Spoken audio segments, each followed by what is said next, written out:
Bond scheme రద్దు, అవి రాజ్యాంగ విరుద్ధం అంటూ సుప్రీం తీర్పు, వెంటనే ఆపివేయాలంటూ ఎస్బీఐకి ఆర్డర్. ఇప్పటికే జారీ చేసిన వాటి వివరాలు కోరిన బెంచ్ మార్చి 31లోగా వెబ్సైట్ లో ఉంచాలంటూ ఈసీఐకి సూచన. సిజేఐ నేతృత్వంలోని 5 జడ్జీల రాజ్యాంగ ధర్మాసనం తీర్పు అంటూ దండం పెట్టాలి సుప్రీంకోర్టుకు. నిజంగా ఎంత గొప్ప మాట అంటే ఇది. రాజకీయ పార్టీలు అందుకునే విరాళాలలో పారదర్శకత కోసం కేంద్రం తీసుకొచ్చిన ఎలక్టోరల్ బాండ్ స్కీమ్ ను సుప్రీంకోర్టు తప్పుపట్టింది. పారదర్శకత కన్నా గోప్యత ఎక్కువ ఉందని, విరాళాలు ఎవరికి ఎంత ఇస్తున్నారనే వివరాలు తెలియడం లేదని వ్యాఖ్యానించింది. ఇది రాజ్యాంగం భారత పౌరులకు కల్పించిన భావ ప్రకటన స్వేచ్ఛ, సమాచారం తెలుసుకునే హక్కులకు విరుద్ధంగా ఉందని బెంచ్ పేర్కొంది. ఈ క్రమంలో ఎలక్టోరల్ బాండ్ల జారీని వెంటనే నిలిపివేయాలని స్టేట్ బ్యాంక్ ఆఫ్ ఇండియాను ఆదేశించింది. ఈ మేరకు సుప్రీంకోర్టు ప్రధాన న్యాయమూర్తి జస్టిస్ జీవై చంద్రచూడ్ ఆధ్వర్యంలోని 5 జడ్జీల రాజ్యాంగ ధర్మాసనం గురువారం చారిత్రాత్మక తీర్పు వెలువరించింది.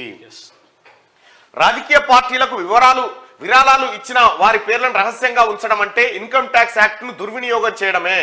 కంపెనీలు ఇచ్చే విరాళాలు పూర్తిగా క్విడ్ ప్రోకో ప్రయోజనాలకు దోహదపడేలా ఉంటాయి. కంపెనీలు ఇచ్చే విరాళాలను తప్పనిసరిగా ప్రజలకు చెప్పాలి.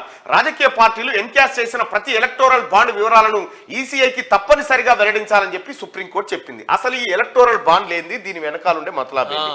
ఒకసారి బోర్డు పెట్టాను. ఈ ఎలక్టోరల్ బాండ్స్ ఏంటివి, దీని వెనకాలండే మాయాజాలం ఏంది, దీన్ని రాజకీయ పార్టీలు ఎట్లా దుర్వినియోగం చేస్తా ఉన్నాయి, దీని ద్వారా ఎవరు లాభపడతా ఉన్నారు, ఎవరు నష్టపోతా ఉన్నారు, ఈ అంశాన్ని ఒక్కసారి చూద్దాం.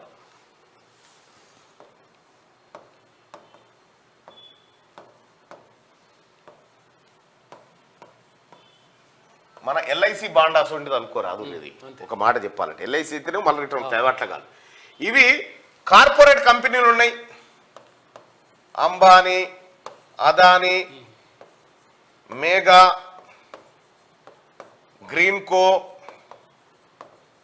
ఇటువంటి కంపెనీలు ఏవైతే కార్పొరేట్ కంపెనీలు ఉన్నాయో ఇవి ఏం చేస్తాయంటే బీజేపీ, కాంగ్రెస్, బీఆర్ఎస్ ఇక ఇతర పార్టీలు ఉన్నాయి కదా, పొలిటికల్ పార్టీలు. ఈ పార్టీలకు ఏం చేస్తాయంటే వీళ్ళ కంపెనీల నుంచి పైసలు ఇస్తారు. పైసలు ఎట్లిస్తారు? మీ పార్టీ ఎన్నికల్లో పోటీ చేస్తుంది కదా, మీ పార్టీ ఖర్చుల కోసం ఇగో నేను 1000 కోట్లు ఇస్తున్నా అని అంబానీ చెప్తాడు. 1000 కోట్లు. అయితే ఈ 1000 కోట్ల రూపాయలు ఈయన అకౌంట్ నుంచి ఆయన అకౌంట్ కు డైరెక్ట్ ట్రాన్స్ఫర్ అయ్యేటట్టు కాదు. విషయం ఏంటంటే SBI, state bank of India దగ్గర బాండ్స్ ఉంటాయి, ఎలక్టోరల్ బాండ్స్ అనేటివి ఉంటాయి, కాగితాలు. ఆ కాగితాలని అంబానీ కంపెనీ పోయి ఇగో నాకు ఒక 1000 కాగితాలు కావాలని కొంటాడు. ఎవరి పేరు మీద కావాలి కాగితాలంటే ఈ కాగితాలు బీజేపీ వాళ్ళకు పోయేటాడు చూడు. ఈయన 1000 కొనంగానే ఏం చేస్తారంటే ఇవి 1000 కోట్లు అయి ఉంటాయి. ఈ 1000 కోట్లు తీసుకొచ్చి బీజేపీ బ్యాంక్ అకౌంట్ లో జమ చేస్తుంది ఎస్బీఐ. ఎవరేసిరో తెలియదుగా, ఎందుకు వేసిరో తెలియదు. ఈ 1000 కోట్ల రూపాయలు తీసుకున్నటువంటి Bharatiya Janata party, Congress party, BRS party ఏం చేస్తాయి? అదానికి ఓ తాన భూములు కావాలి, అదానికి ఒక ఇంకేమైనా కావాలంటే ఈజీగా చేసి పెడతాయి అన్నట్టుగా. ఇది క్విడ్ ప్రోకో. క్విడ్ ప్రోకో అంటే నేను నీకు పైసలు ఇస్తా, నువ్వు నాకు పని చేసి పెట్టు, అంతే. ఇది క్విడ్ ప్రోకో అంటారు. ఈ రకంగా ఈ ఎలక్టోరల్ బాండ్ అనేది రీసెంట్ గా తీసుకొచ్చారు. దీని ద్వారా ఇప్పుడు భారతీయ జనతా పార్టీ దగ్గర 6000 కోట్ల రూపాయలు జమైనాయి. 6000 కోట్ల రూపాయలు జమైనాయి. కేసీఆర్ దగ్గర 1000 కోట్ల రూపాయలు జమైనాయి టీఆర్ఎస్ పార్టీ దగ్గర. ఇట్లా కాంగ్రెస్ పార్టీ దగ్గర కూడా కొంత అమౌంట్ జమైంది, ఆమ్ ఆద్మీకి జమైంది. ఈ పార్టీలన్నీ, రాజకీయ పార్టీలన్నీ దొంగతనంగా కంపెనీల దగ్గర వసూలు చేస్తున్న డబ్బు ఇది, అంతే. అయితే దీన్ని సుప్రీంకోర్టు ఏం చెప్పింది? 5 సభ్యుల ధర్మాసనం, అందులో ముఖ్యంగా చీఫ్ జస్టిస్ ఆఫ్ ఇండియా, వాళ్ళంతా కూడి ఇది తప్పు, ఇది ఇన్కమ్ ట్యాక్స్ యాక్టును దుర్వినియోగం చేస్తుంది, ఇన్కమ్ ట్యాక్స్ చట్టాలను దుర్వినియోగం చేస్తుంది, భావ ప్రకటన స్వేచ్ఛ. ముఖ్యంగా దీనివల్ల ఆర్టికల్ 19 ఎలక్టోరల్ బాండ్ల ద్వారా ఏం జరుగుతుంది? కంపెనీలు, రాజకీయ పార్టీలు,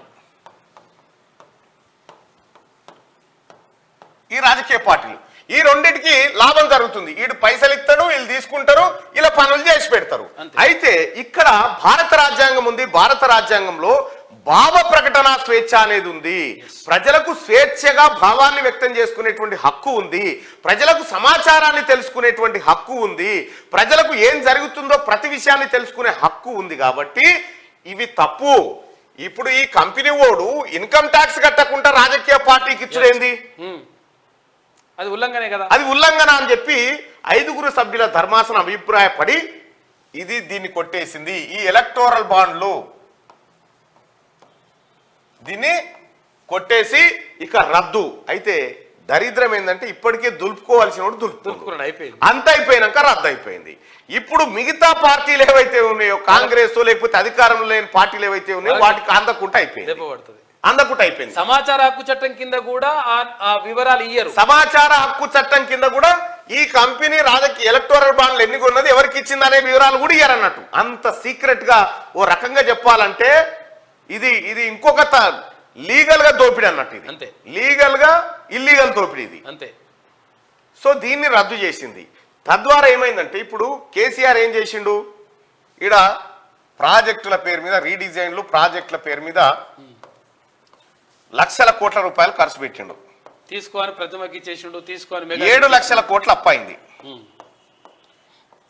ఏం చేసిండు, ఈ అప్పు తీసుకొచ్చి ఏం చేసిండు, మేఘా ఆ తర్వాత ఇతర కంపెనీలు ఉన్నాయి కదా, ఈ కంపెనీలకు ప్రాజెక్టులు ఇచ్చిండు. ప్రతిమ, ఎల్ఎన్టీ, ఈ కంపెనీలకు ఇచ్చిండు. ఇచ్చిన తర్వాత ఏమైంది, ఈ కంపెనీలకు 10 రూపాయల పనిచేసిన కంపెనీలకు 100 రూపాయలు ఇచ్చిండు. ఇచ్చేమైంది, వీళ్ళు ఏం చేసిరు, వీళ్ళు 50 రూపాయలు తిని 50 రూపాయలు మళ్ళీ కేసీఆర్ బీఆర్ఎస్ పార్టీకి ఎలక్టోరల్ బాండ్లు కొని ఇచ్చేసారు. అంటే ఈడికేని పైసలు ఈడికెళ్ళి మళ్ళీ ఈడికి పోయినాయి అన్నట్టు. ఇగో ఈ రకమైనటువంటి దోపిడీ జరుగుతూ ఉంది. ఇది పూర్తిగా రాజ్యాంగ విరుద్ధం అని చెప్పి ధర్మాసనం నిన్న సీరియస్ అయ్యి దాన్ని కొట్టేసింది. అయితే ఇది ఇవ్వడమే కాదు, ఎవరిచ్చిండ్రో అసలు యాక్చువల్గా దానికి వివరాలు, అంటే వీళ్ళు ఎవరిచ్చిండ్రు, ఏ కంపెనీ నుంచి వచ్చినాయని కూడా తెలియదుగా. అంత సీక్రెట్ గా మెయింటైన్ చేసేటువంటి ఒక కార్యక్రమం. ఇట్లా ఈ రకంగా దోపిడీ జరుగుతూ ఉందని చెప్పి నిన్న భారత రాజ్యాంగ సుప్రీంకోర్టు ధర్మాసనం సీరియస్ అయింది. ఇక బాండు వివరాలు ఈసీఐకి తప్పనిసరిగా వెల్లడించాలి. ఎలక్షన్ కమిషన్ కి తెలవాలి, ప్రతి సామాన్య పౌరుడికి తెలవాలి. ఈ దేశంలో ఏ కంపెనీ ఏ దానికి ఎందుకు విరాళం ఇచ్చింది, దానివల్ల అందుకు పొందిన ప్రయోజనం ఏందనేది. ఎవడన్నా పుణ్యానికి పైసలు ఇస్తాడా? అంతే.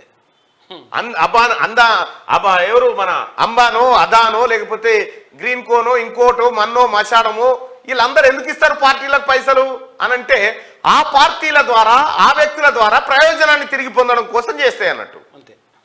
సో ఎలక్టోరల్ బాండ్ స్కీమ్ రద్దు అంటూ అవి రాజ్యాంగ విరుద్ధం అంటూ సుప్రీంకోర్టు తీర్పునిచ్చింది. వెంటనే ఆపివేయాలంటూ ఎస్బీఐకి ఆర్డర్ ఇచ్చింది. ఇప్పటికే జారీ చేసిన వాటి వివరాలను కోరిన బెంచ్ ఇప్పటికే ఎవరెవరు జారీ చేసిరు. అయితే ఇప్పుడు జారీ చేసిన వాళ్ళ వివరాలు బయటకు వస్తే ఏ కంపెనీ ఎంతెంత ప్రయోజనాలు పొందింది, ఏ కంపెనీ ఎవరిని జోకిందని తెలిసిపోతుంది. మార్చి 31లోగా వెబ్సైట్ లో ఉంచాలంటూ ఈసీఐకి సూచన. సిజేఐ నేతృత్వంలోని 5 జడ్జీల రాజ్యాంగ ధర్మాసనం తీర్పునిచ్చింది.